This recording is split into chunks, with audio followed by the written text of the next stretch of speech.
tous, je suis France Yannick, voici notre Brazza Nouvelle. Fait de la semaine, l'Afrique du Sud a 3 capitales, sans blague. Pretoria, la capitale exécutive, le Cape Town, la capitale législative, et le Bloemfontein, la capitale judiciaire. Les 3 sont officiellement les capitales de la République d'Afrique du Sud. Pourquoi? Parce que c'est un compromis. Lors de la formation de l'État, ils n'ont pas réussi à se mettre d'accord sur un seul capital. Alors, ils ont décidé d'en avoir 3. Un peu comme nos anciens camarades de classe, tout le monde déménage dans la capitale, mais personne ne se retrouve jamais. Et le président de Madagascar, Andry Rajoelina, s'est réfugié dans le sud pour protéger sa vie. Le président Andry Rajoelina a déclaré le lundi qu'il se trouvait dans le sud après une tentative d'assassinat. Visiblement, l'endroit le plus sûr de Madagascar pour son président se trouve en dehors de Madagascar. Il a rejeté les appels à la démission malgré les manifestations croissantes qui l'ont contraint à fuir son pays. Le 22 septembre, des milliers de jeunes sont descendus dans la rue pour protester contre les coupures d'eau et d'électricité, exigeant la démission du gouvernement malgache actuel. Espérons qu'ils l'ont fait en chantant « I like de mauvette mauvette ». La police a répondu par les gaz lacrymogènes de leur côté. Le 29 septembre, Rajoelina a annoncé la dissolution du gouvernement. Peu après, les manifestants ont créé un comité de coordination de la lutte pour organiser les prochaines actions. En mars dernier, le Congo et le Madagascar ont lancé un ensemble de projets de protection des forêts. Il faut croire qu'ils ont d'autres priorités en ce moment. Espérons seulement que les manifestants ne couperont pas les arbres pour construire des barricades. On peut se réjouir que notre stabilité ne donne pas lieu à de telles inquiétudes populaires. Et franchement, j'ai toujours cru que le président malgache était comme le roi Julian. L'équipe nationale du Congo s'incline lors de son dernier match qualificatif pour la Coupe du Monde 2026. Sans surprise, le Maroc a battu notre équipe 1-0 et s'est qualifié en tête du groupe pour le Mondial 2026. Notre sélection, elle n'a remporté aucun match et n'a récolté qu'un seul point pendant tout le cycle. La stabilité toujours, le Congo n'a jamais participé à une Coupe du Monde, mais nos joueurs pourront voir au moins l'Argentine et le Brésil à la télévision. Le football, ce n'est peut-être pas notre domaine. En revanche, notre équipe masculine de volleyball, les Diables Rouges, ont remporté le 4e tournoi de la zone 4 le 5 octobre à Brazzaville en battant la paire camerounaise. Finalement, j'aurais dû m'inscrire au volleyball. La Russie soutient la candidature du Zimbabwe pour rejoindre les BRICS. Corruption is not bad. Corruption is only bad if I'm not involved. Yes. But if I'm part of that corruption, I'll defend it. C'est ce qu'a déclaré l'ambassadeur de la Russie au Zimbabwe, Mikhail Krasnikov. L'ambassadeur de la Russie au Zimbabwe, Mikhail Krasnikov, a affirmé que Moscou soutenait résolument l'intérêt du Zimbabwe à rejoindre les BRICS.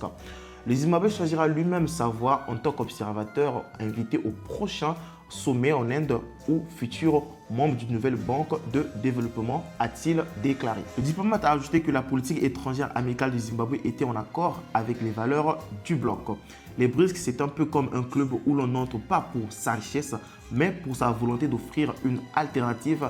Et le Zimbabwe, avec ses billets de banque à $1 trillion, est déjà une alternative à lui seul au système financier mondial. Le président Denis Sassou Nguesso entretient une très bonne relation avec le président russe Vladimir Poutine et le président chinois Xi Jinping. Espérons qu'un jour le Congo rejoindra le cercle d'économie émergente.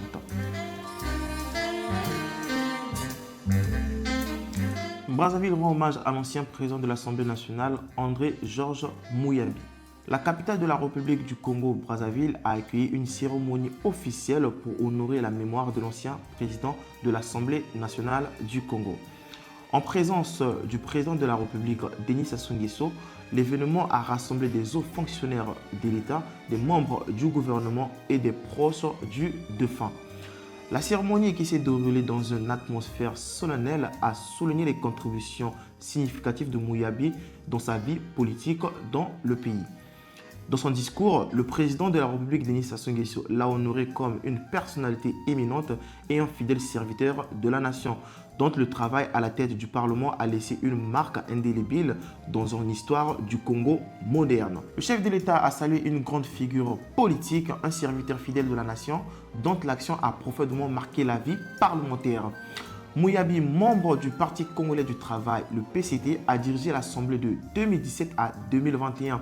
L'événement a servi à raviver la mémoire politique et à renforcer la continuité historique du pouvoir. À Brazzaville, des enfants albinos reçoivent des kits scolaires et des protections solaires.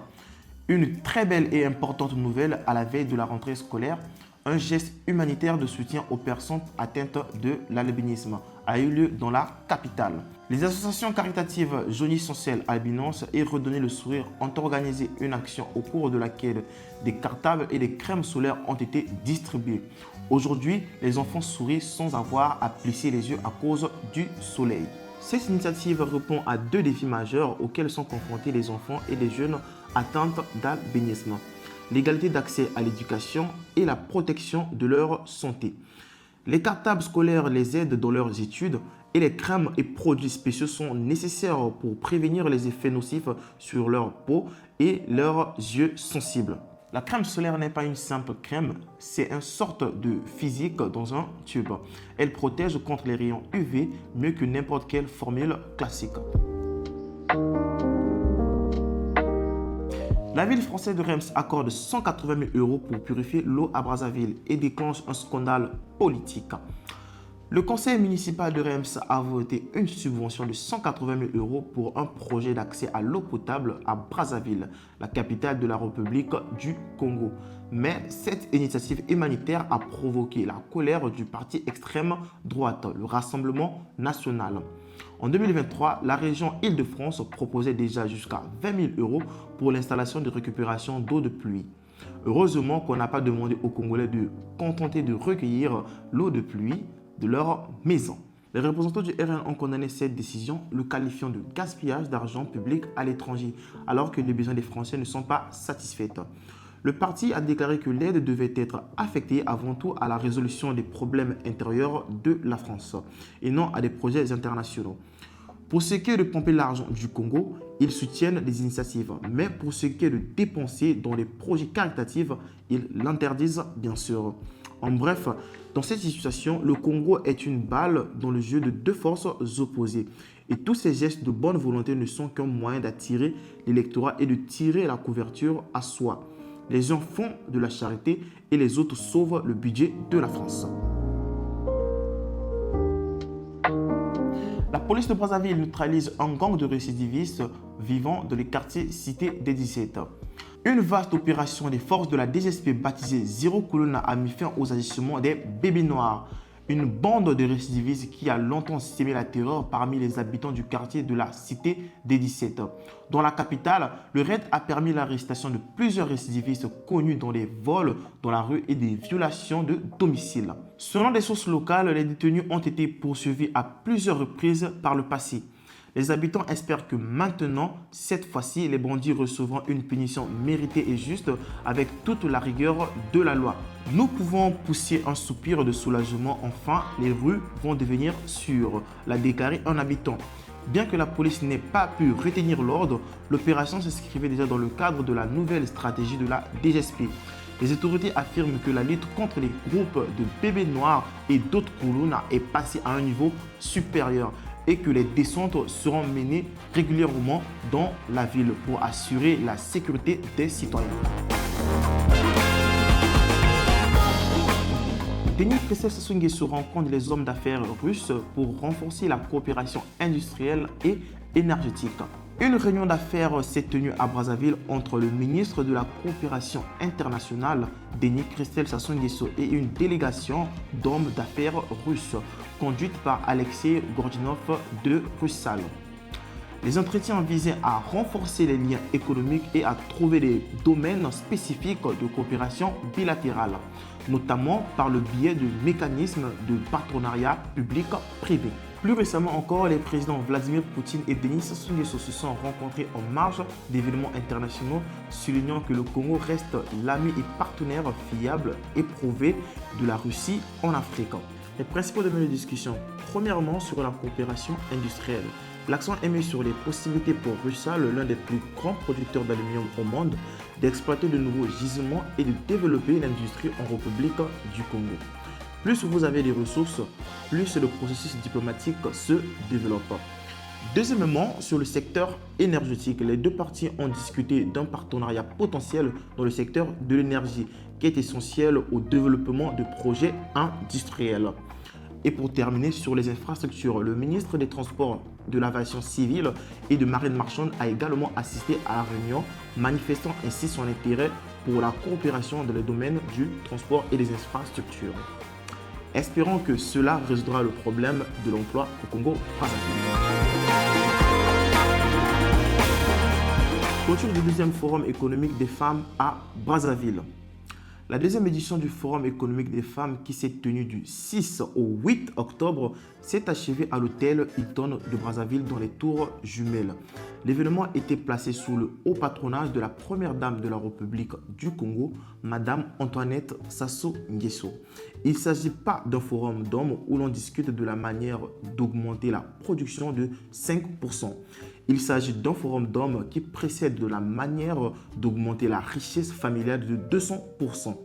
Les femmes savent ce dont les gens ont besoin. Le thème central du forum de cette année était le programme d'inclusion financière Genius. Cette initiative ambitieuse a été présentée par la Chambre nationale des femmes entrepreneurs et chefs d'entreprise du Congo, sous la houlette de sa présidente fondatrice, Madame Flavie Lombo. Enfin, les vrais chefs de famille se sont réunis. La cérémonie d'ouverture du forum a débuté par un discours de la conseillère spéciale de la première dame, Madame Blandine Maïla, qui représentait Madame Antoinette Sassou Nguesso à l'événement. Il est connu que la première dame du Congo soutient activement des initiatives communautaires depuis de nombreuses années, notamment en tant que présidente d'une organisation caritative et qu'elle a présidé l'association panafricaine des premières dames au nom LOAFLAD. Le principal résultat du forum des femmes congolaises ont prouvé que l'économie n'est pas seulement une question de chiffres dans les rapports. C'est aussi les chiffres sur les étiquettes de prix qui, grâce à elles, seront bientôt plus accessibles à tous. Et les hommes peuvent continuer à jouer avec leurs jouets macroéconomiques. À Dolisie, des braconniers arrêtés avec des défenses d'éléphants. Une opération d'envergure contre les braconniers a eu lieu dans le centre administratif du département du Niari à Dolisie. Une équipe conjointe de gendarmes du département des forêts et d'experts du projet d'appui à l'application de la législation sur la faune sauvage a appréhendé 2 personnes en possession de 4 défenses d'éléphants. Ironiquement, les éléphants eux-mêmes étaient probablement informés et plus intelligents que les braconniers, au moins ils se déplaçaient en troupeau pour leur sécurité. Selon les enquêteurs, les détenus ont avoué avoir possédé et planifié la vente des produits de contrebande. L'ivoire a été introduit en contrebande dans le pays depuis le Gabon via le village frontalier de Mabanda. Et Dolisie a été utilisé comme un point de transit pour aller dans les grandes villes. Ces hommes âgés de 29 à 21 ans encourent les peines sévères en vertu de la loi sur la faune de la République du Congo, jusqu'à 5 ans d'emprisonnement et une amende pouvant atteindre 5 millions de francs CFA. Leur affaire sera rapportée devant le tribunal de la première instance de Dolisie. En somme, un éléphant vaut 2 ans et demi derrière les barreaux. Triste taux de change sur le marché noir. Les suspects arrêtés vêtus des maillots de Manchester United. Après la découverte dans la nuit du 24 au 25 septembre du corps sans vie de Alain Roger Koumou-Oubombi, directeur général de All Trading Engineering, la police a arrêté les 7 suspects. Ils ont avoué le crime. Nous remercions la police pour son travail, mais le détail qui fait le buzz est que les détenus portaient tous les maillots de Manchester United. Les photos ont envahi les réseaux sociaux, suscitant ironie et indignation. Des photos d'hommes menottés et vêtus des t-shirts des Diables Rouges sont devenues instantanément virales. Je pense que les gangs pourraient porter ce nom. On pourrait dire que le match s'est terminé sur un score de 7-0, mais pas en leur faveur. English Premier League. Manchester United. Et cette fois-ci, les Diables Rouges n'étaient pas sur le terrain, mais sur le banc des accusés. et espérons que les policiers n'étaient pas vêtus sur un maillot de Chelsea.